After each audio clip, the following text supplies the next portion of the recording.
الله وبركاته. إن الحمد لله نحمده ونستعينه ونستغفره ونعوذ بالله من شرور أنفسنا ومن سيئات أعمالنا. من يهده الله فلا مضل له ومن يضلل فلا هادي له.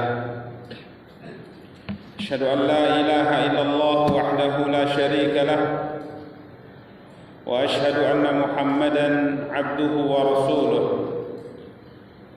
صلى الله عليه وعلى آله وأصحابه ومن اهتدى بهديه واستنى بسنته إلى يوم الدين وسلم تسليما كثيرا. أما بعد، إخواني وأخواتي kaum muslimin, kaum muslimat rahimani wa rahimakumullah jami'an. Alhamdulillah, puji dan syukur senantiasa kita ucapkan untuk Allah Subhanahu wa taala atas nikmat dan karunia yang diberikan oleh Allah Subhanahu wa taala untuk kita semua. Salawat beserta salam semoga senantiasa dilimpahkan oleh Allah Subhanahu wa taala untuk junjungan dan panutan kita Nabi Allah yang mulia Muhammad sallallahu alaihi wasallam. Ikhwani wa akhwati kaum muslimin, kaum muslimat rahimani wa rahimakumullah jami'an. Pada kesempatan yang berbahagia kali ini, biidznillah, kita akan kembali melanjutkan kajian dan pembahasan kita, mencoba untuk membaca salah satu di antara karya yang telah ditulis oleh Syekh Muhammad bin Abdul Wahhab rahimahullahu taala. Karya beliau Kitab At-Tauhid, di mana pada pertemuan yang lalu kita telah mulai masuk pada pembahasan bab minasyirki lubsul halqati wal khayti wa nahwihima li raf'il bala'i aw daf'i. Pada pertemuan yang lalu kita telah mulai membahas macam-macam daripada kesyirikan kepada Allah, di mana bab pertama tatkala beliau menyebutkan tentang bentuk-bentuk kesyirikan adalah lubsul halqah, memakai gelang, ya, dari apapun, imma dari besi misalnya, atau dari perak, atau dari emas, atau dari yang lainnya. Wal khayt, dan benang, wa nahwihima, dan semisal keduanya, yang tujuannya adalah li raf'il bala' au daf'i, untuk menangkal atau mengangkat bala, bahaya, atau menolak. Imma ia sudah terkena satu bahaya tertentu, imma penyakit dan yang lainnya, kemudian ia memakainya dengan tujuan agar kiranya penyakit tersebut sembuh, atau untuk menolak bahaya, menolak penyakit dan yang lainnya. Ini kata beliau minasyirik, ini salah satu di antara bentuk kesyirikan kepada Allah Subhanahu wa taala. Ikhwani kaum muslimin wa akhwati kaum muslimat yang dimuliakan dan dirahmati oleh Allah, pada pertemuan yang lalu, sebelum kita membahas dalil yang disebutkan oleh penulis rahimahullahu taala, kita telah berikan kemarin kaidah sebagaimana disebutkan oleh Syekh Ibnu Utsaimin rahimahullah, di mana beliau mengatakan bahwa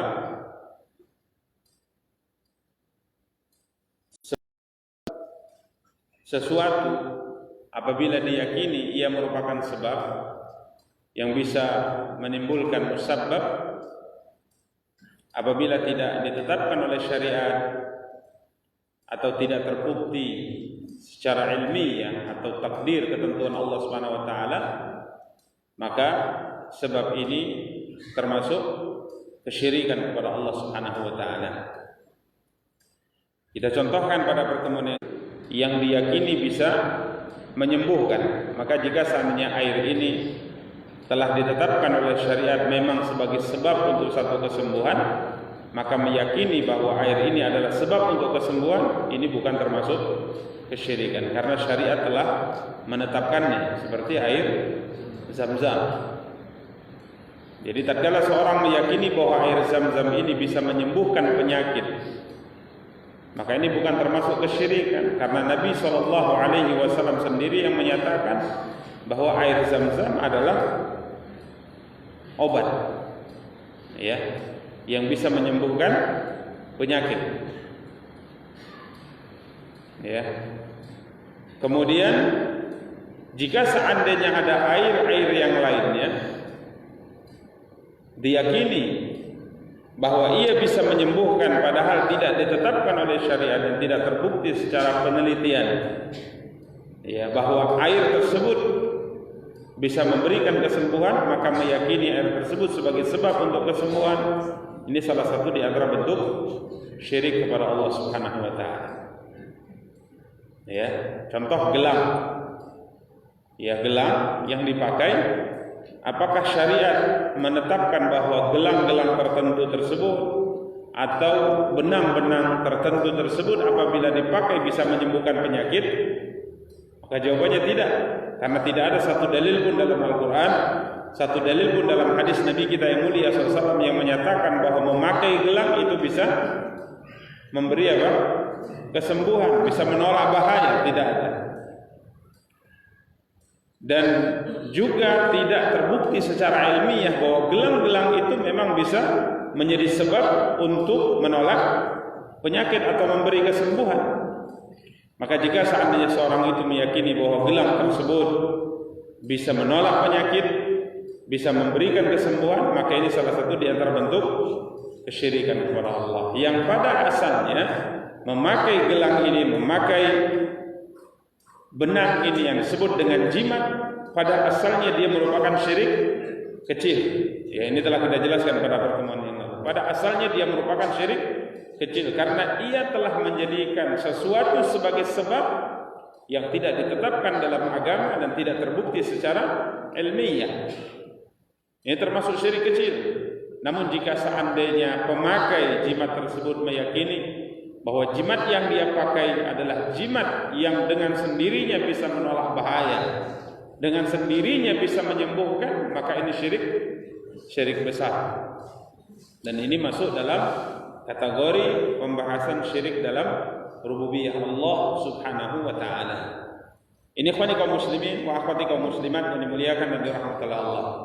Maka ini yang kita jelaskan pada pertemuan yang lalu agar kita bisa memahami, ya, dengan benar sebab-sebab yang kita yakini akan muncul atau akan terjadi musabbab sesuatu yang tidak termasuk apa? Kesyirikan kepada Allah. Ya, contoh misalnya meyakini madu ini merupakan obat, syirik tidak? Tidak, karena ini ditetapkan oleh syariat yang Allah mengatakan fihi syifa'ul linnas. Pada madu terdapat penawar penyakit pada manusia, kata Allah Subhanahu wa taala. Membaca surat Al-Fatihah, bisa memberikan kesembuhan.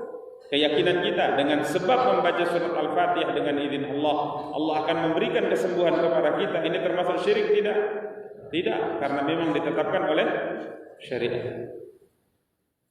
Kemudian minum obat tertentu. Contoh misalnya minum kunyit. Kita yakini bahwa kunyit ini akan memberikan kesembuhan. Dia merupakan sebab yang bisa memberikan kesembuhan kepada seseorang atas penyakit yang dia derita. Apakah ini termasuk kesyirikan? Termasuk kesyirikan? Tidak. Karena apa? Karena sudah terbukti dan diteliti secara ilmiah bahwa dia memang memberi apa? Kesembuhan, karena mengandung zat-zat tertentu yang bisa memberikan apa?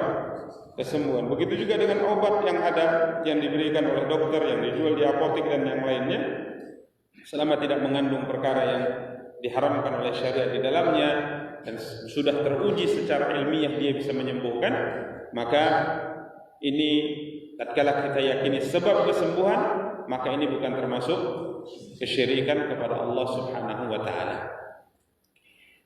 Tapi tatkala antum dapat sebongkah batu di belakang rumah atau di kuburan seorang wali, ada batu, antum ziarah kuburan seorang wali, antum dapat batu, aneh bentuk batunya, bentuknya aneh, antum bawa, tatkala antum demam, antum masukkan ke dalam air, kemudian antum minum airnya, antum berkeyakinan batu ini adalah sebab yang bisa mendatangkan kesembuhan atas penyakit yang diderita.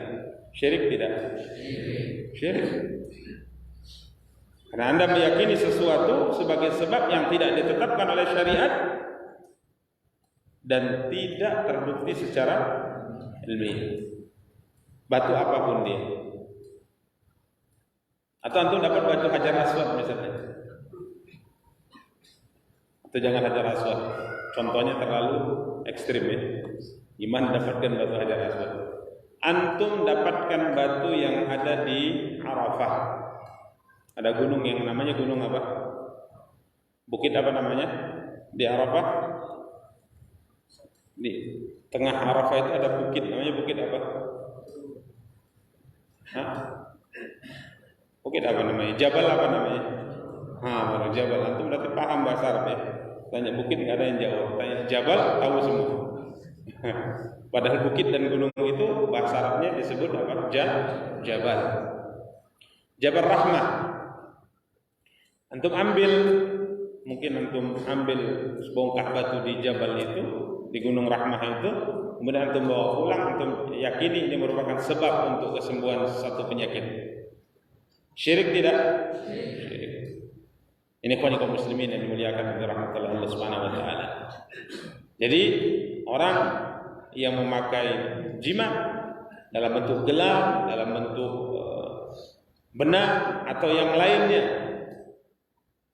ya, seperti misalnya menggantungkan bangkai tupai yang sudah dikeringkan, di mana? Mungkin di mobil misalnya, untuk menolak bahaya, ya, atau patung manggil,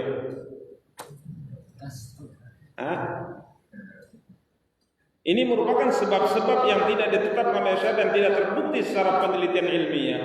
Maka tatkala antum yakin ini sebab, ini syirik kepada Allah Subhanahu wa taala, tidak boleh. Yang lebih agak susah misalnya, karena bentuknya seakan-akan benar, menempelkan tulisan Masya Allah Tabarakallah di mobil. Masya Allah Tabarakallah di mobil, ya.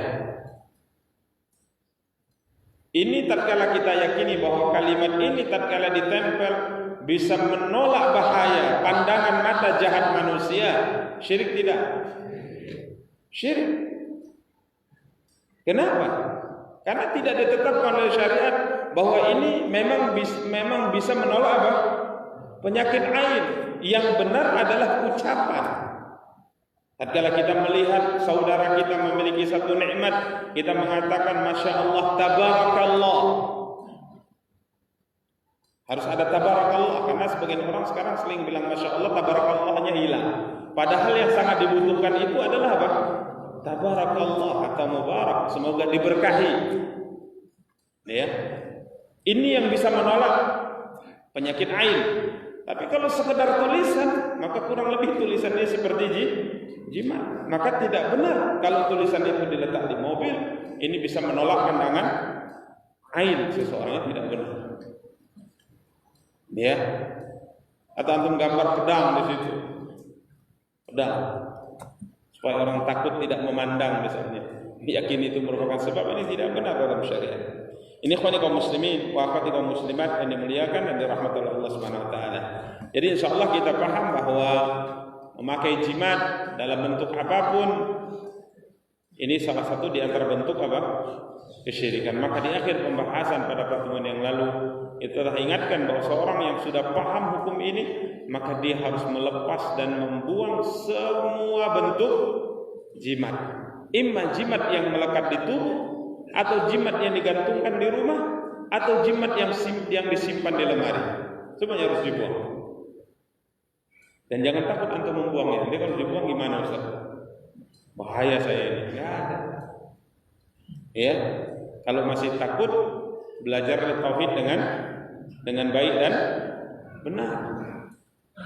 Ini ikhwani kaum muslimin wa akhwati kaum muslimat yang dimuliakan dan dirahmati oleh Allah Subhanahu wa taala. Dalil yang pertama yang disebutkan oleh Al-Imam dalam karya beliau ini adalah apa yang Allah firmankan dalam surat Az-Zumar ayat 38. Ya, ini dalil yang pertama yang menunjukkan bahwa memakai benda-benda seperti ini merupakan salah satu di antara bentuk kesyirikan. Allah Subhanahu wa taala berfirman, A'udzu billahi minasyaitonir rajim. Bismillahirrahmanirrahim. Qul afara'aytum ma tad'una min dunillah in aradani Allahu bidurrin hal hunna kashifatu durri aw aradani birahmatin hal hunna mumsikatu rahmatih qul hasbiyallah alaihi yatawakkalul mutawakkilun. Ini dalil yang pertama yang beliau bawakan dari bab ini, yaitu firman Allah Subhanahu wa taala yang Allah firmankan dalam surat Az-Zumar ayat 38, di mana Allah berfirman yang artinya, "Qul, katakanlah ya Muhammad kepada orang-orang musyrik, ya, ma tad'una min dunillah, terangkanlah kepadaku tentang apa yang kamu seru selain Allah. In aradani Allahu bidurrin hal hunna kashifatu durri. Jika Allah hendak mendatangkan kemudaratan atau bahaya kepadaku, apakah berhala-berhala yang kalian sembah itu dapat menghilangkan kemudaratan itu?" Ya. Ini ayat yang difirmankan oleh Allah yang diperintahkan oleh Allah SWT kepada Nabi untuk menyampaikannya kepada orang-orang yang menyembah selain Allah, yang beribadah kepada selain Allah, yang mengibadati berhala-berhala. Katakan kepada mereka ya Muhammad, terangkanlah kepadaku, ma tad'una min dunillah, apa-apa yang kalian seru selain Allah, yang kalian sembah selain Allah. Jika seandainya Allah Subhanahu wa taala berkehendak menimpakan bahaya dan mudarat kepadaku, apakah sesembahan itu, apakah berhala-berhala itu, sesembahan-sesembahan itu bisa menghilangkan kemudaratan itu dari diriku? Apa kira-kira jawabannya? Tidak bisa.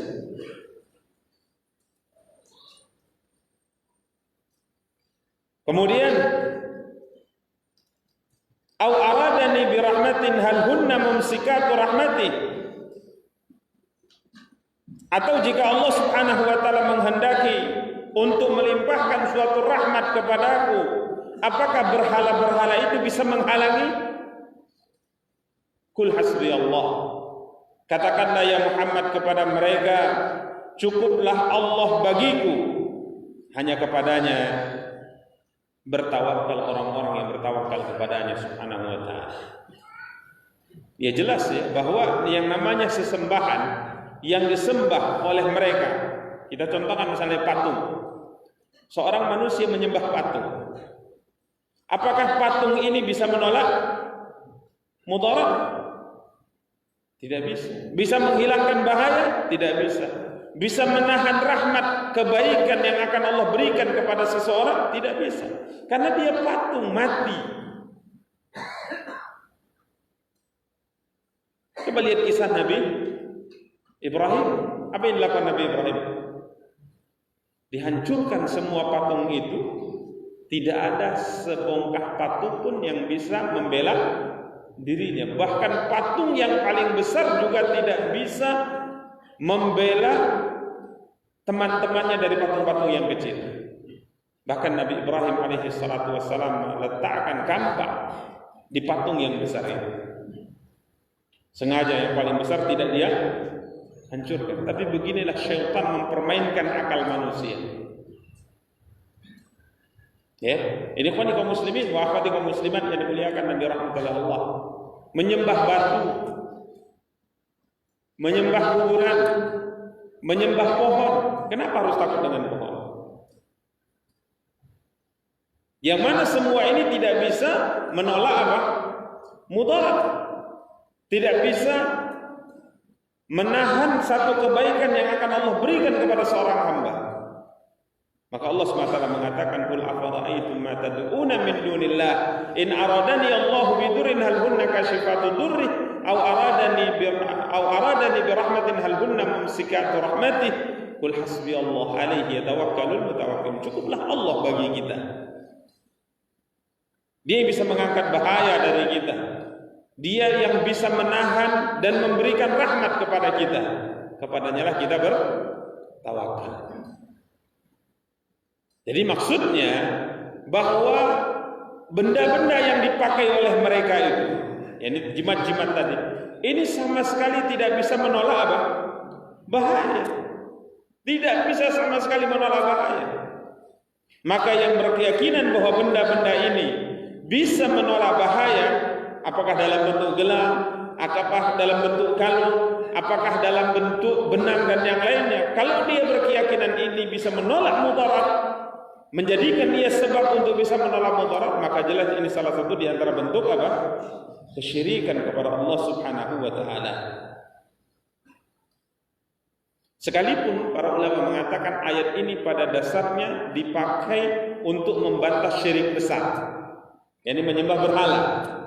Tapi para ulama mengatakan ayat ini juga bisa dipakai untuk menjelaskan tentang syirik apa? Syirik kecil. Jadi kalau seandainya berhala ini tidak bisa diyakini sebagai sebab untuk menolak mudarat, untuk menahan rahmat, maka tentunya yang namanya gelang atau benang itu jauh lebih layak untuk dikatakan tidak bisa menolak apa? Mudarat. Ini ikhwani kaum muslimin wa akhwati kaum muslimat yang dimuliakan dan dirahmati oleh Allah Subhanahu wa taala. Dalil yang pertama yang disebutkan oleh penulis rahimahullahu taala. Jadi cukup Allah sebagai penolong kita, cukup Allah sebagai penjaga kita, cukup Allah yang akan melindungi kita. Maka hendaknya orang-orang hanya bertawakal kepada siapa? Kepada Allah Subhanahu wa taala. Kemudian dalil yang kedua dari hadis. Ini jelas ya, pendalilan dari hadis ini sangat jelas untuk permasalahan yang sedang kita bahas. Hadis diriwayatkan Imam Ahmad dari Imran bin Husain radhiyallahu taala an Imran ibn Husain radhiyallahu anhu anna Nabiy sallallahu alaihi wasallam ra'a rajulan fi yadihi halqatun min sufrin. Dari Imran bin Husain radhiyallahu taala bahwa Rasulullah sallallahu alaihi wasallam melihat seorang lelaki yang memakai di tangannya gelang yang terbuat dari kuningan. Tidak disebutkan siapa lelaki ini, tapi sebagian para ulama mengatakan bahwa lelaki ini adalah Imran bin Husain sendiri. Beliau yang memakai apa?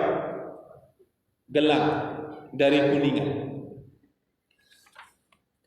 Maka Nabi kita yang mulia sallallahu alaihi wasallam bertanya kepadanya, "Mahadi?" Gelang dari kuningan, bukan emas. Karena kalau emas bagi laki-laki hukumnya haram. Laki-laki tidak boleh pakai emas. Kalau mau pakai perak, cincin dari perak silakan. Ya. Emas haram hukumnya bagi laki-laki untuk dipakai, tidak boleh. Sekalipun untuk cincin juga tidak boleh, apalagi kalung, apalagi gelang, tidak boleh, haram hukumnya. Tapi bagi wanita dipersilahkan memakai perhiasan-perhiasan dari emas, silahkan kalau punya uang. Punya uang silahkan. Laki-laki tidak boleh, haram hukumnya. Ya, begitu juga bejana yang terbuat dari emas tidak boleh. Tidak boleh dijadikan sebagai alat untuk makan, tidak boleh dijadikan sebagai alat untuk minum, haram hukumnya. Ya. Maka yang dipakai oleh lelaki ini sufur. Ya, ini gelang yang terbuat dari kuningan. Kalau emas jelas tidak boleh. Nabi SAW tidak akan menjelaskan permasalahan sebagaimana yang dijelaskan dalam pembahasan tauhid ini. Karena emas langsung dibuang. Ada seorang lelaki yang sedang memakai emas, kemudian Nabi SAW ingatkan, maka lelaki ini kemudian membuangnya. Emas nampaknya dibuangnya karena ditegur keras oleh Nabi SAW. Ya, Nabi SAW katakan, fa innaha lahum fid dunya wa lakum fil akhirah. Emas ini untuk mereka di dunia, untuk kita di mana? Di akhirat. Karena nanti di akhirat kita akan diberi perhiasan emas oleh Allah Subhanahu wa taala, laki-laki. Pakaikan gelang di surga, gelang dari emas. Di dunia tidak boleh. Maka sahabat ini membuangnya. Setelah Nabi pergi, apa kata temannya? Ambil, sayang. Dia mengatakan, sungguh aku tidak akan pernah mengambil sesuatu yang telah aku buang di hadapan Rasulullah SAW. Saya mau ngambil, dia ambil saja, tapi kalau saya tidak, karena di hadapan Nabi aku telah apa? Membuangnya. Kalau kita tidak dibuang ya, diingatkan Nabi, kita apa? Kantongi. Kantongi. Ya secara hukum sah. Tapi begitulah mereka ingin menunjukkan ketundukan dan kepatuhan mereka kepada perintah Allah dan Rasulnya. Secara hukum boleh saja. Oh nggak boleh ya Rasul. Bukan. Kantongi nanti dijual. Mubah boleh saja. Tapi begitulah mereka ingin segera dan tidak pikir panjang untuk melepaskan diri mereka dari sesuatu yang dibenci oleh Allah dan Rasul yang mulia sallallahu alaihi wasallam. Maka Nabi SAW bertanya kepada lelaki ini tatkala Nabi melihatnya memakai gelang yang terbuat dari kuningan. Maka Nabi SAW katakan, apa ini? Maka dia mengatakan, minal wahinah. Ya Rasulullah, ini adalah gelang untuk menangkal penyakit tertentu. Ya. Ya, ini satu penyakit yang membuat tubuh seorang itu lemah karenanya. Ya, satu penyakit yang menyerang seseorang yang membuat tubuhnya lemah. Maka dia mengatakan, ini gelang aku pakai untuk menolak penyakit itu ya Rasulullah. Maka apa kata Nabi SAW? Inzi'ha. Nabi SAW bersabda kepadanya, lepaskanlah, kata Nabi SAW. Fa innaha la taziduka illa wahna. Karena gelang ini tidak menambah pada dirimu kecuali kelemahan.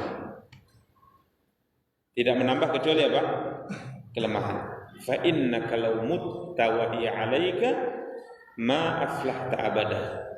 Dan sesungguhnya jika seandainya engkau meninggal sedangkan jimat ini masih ada di tubuhmu, maka engkau tidak akan pernah beruntung untuk selama-lamanya, katanya.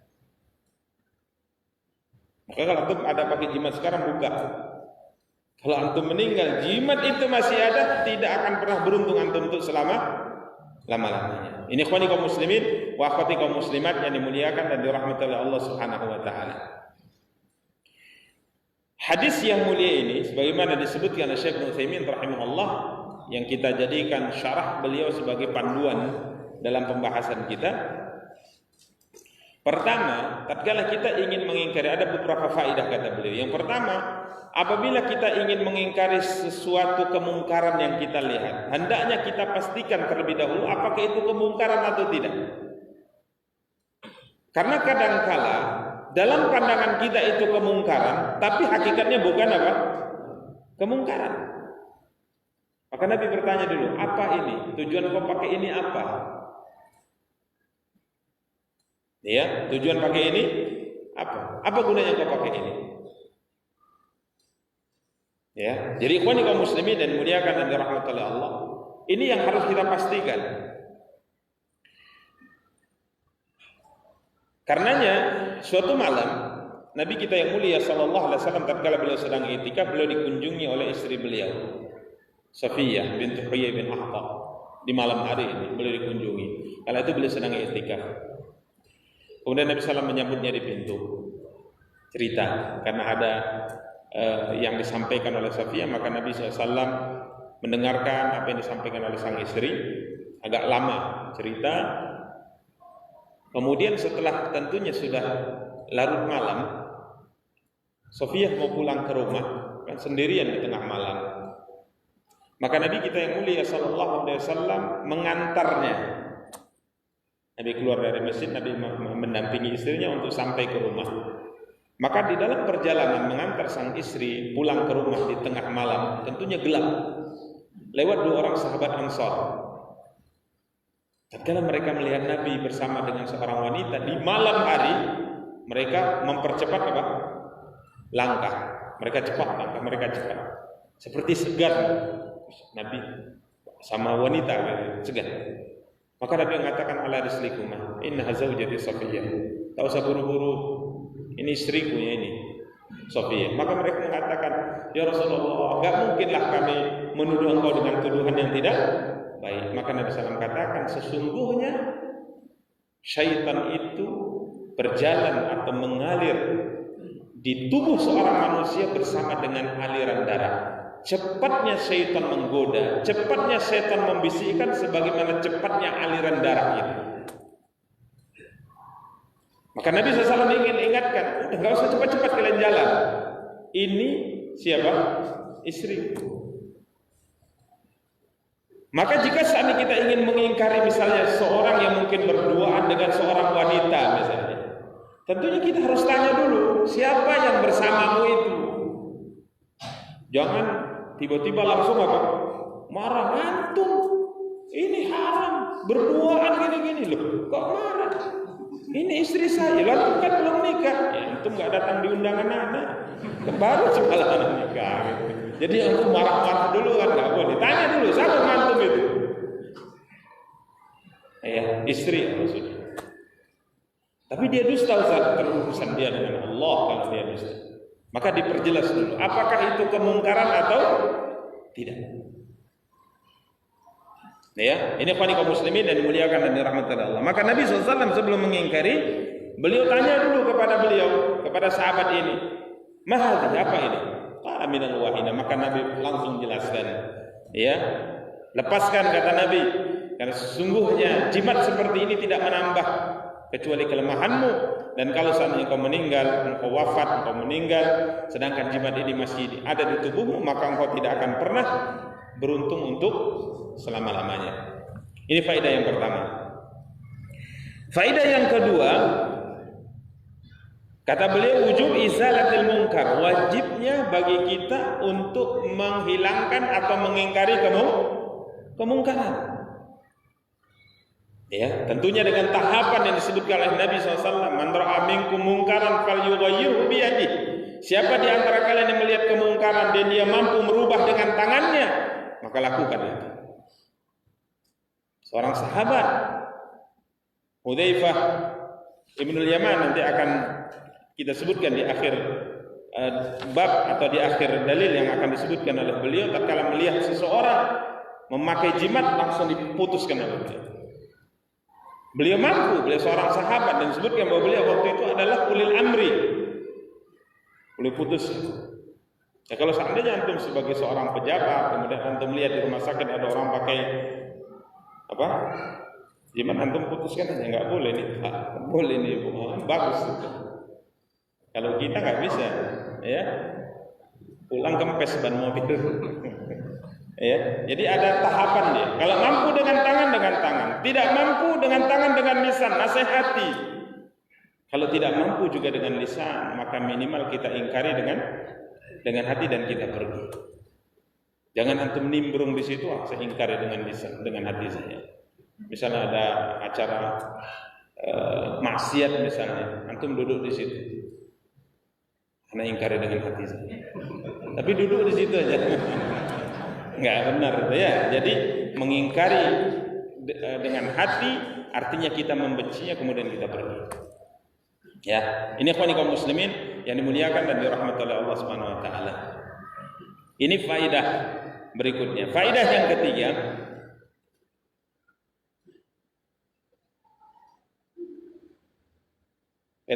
ini terkait dengan pembahasan yang sempat kita ulang tadi, bahwa sebab yang tidak ditetapkan oleh syariat, tidak teruji secara ilmiah, ini tidak ada manfaatnya.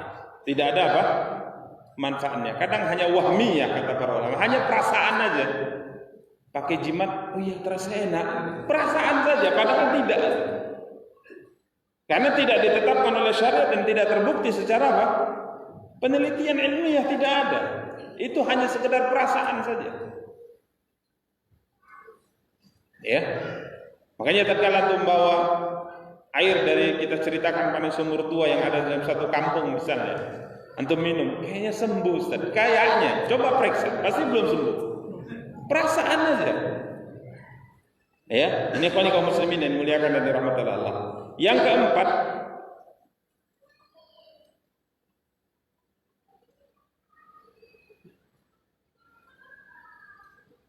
anna lubsa al-halqah wa shibhaha lidafil bala' wa raf'ihi min asy-syirk.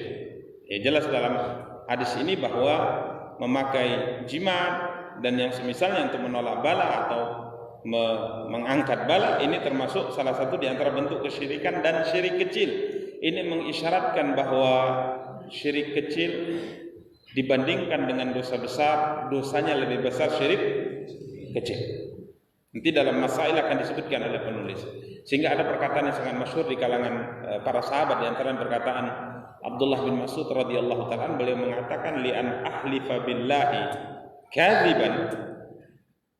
Ya, beliau mengatakan, tatkala aku bersumpah dengan menyebut nama Allah, namun aku berdusta dalam sumpah itu, ini lebih aku sukai daripada aku bersumpah jujur tapi menyebut nama selain Allah Subhanahu wa taala. Ini perkataan Abdullah bin Mas'ud. Bersumpah dengan sumpah palsu ini dosa besar. Dosa besar. Sumpah dengan sumpah palsu dosa besar. Antum melakukan ini, antum katakan demi Allah saya tidak melakukan. Ini dosa besar, menyebabkan antum tenggelam di dalam api neraka dengan sumpah ini. Namun bersumpah dengan selain nama Allah sekalipun jujur, ini syirik dan dosanya lebih besar. Makanya Abdullah bin Mas'ud mengatakan, bersumpah dengan nama Allah sekalipun aku dusta, lebih aku sukai daripada aku bersumpah dengan nama selain Allah dan aku jujur dalam sumpahnya. Kenapa? Karena dosa syirik kecil lebih besar daripada dosa besar. Ya, ini lebih kita akan jelaskan insyaallah pada pertemuan yang akan datang, sehingga kita bisa mendudukkan masalah. Kemarin kita ingatkan, jangan tertipu dengan kata kecilnya. Syirik kecil aman, demi Allah. Pakai jimat yang itu termasuk syirik kecil, dibandingkan dengan mencuri lebih besar dosa memakai jimat. Dibandingkan berzina lebih besar dosa memakai apa? Memakai jimat. Dan ini insyaallah akan kita jelaskan pada pertemuan yang akan datang. Kita cukupkan, semoga ada faedahnya. Subhanakallahumma bihamdika asyhadu an la ilaha illa anta astaghfiruka wa atubu ilaika. Wassalamualaikum warahmatullahi wabarakatuh.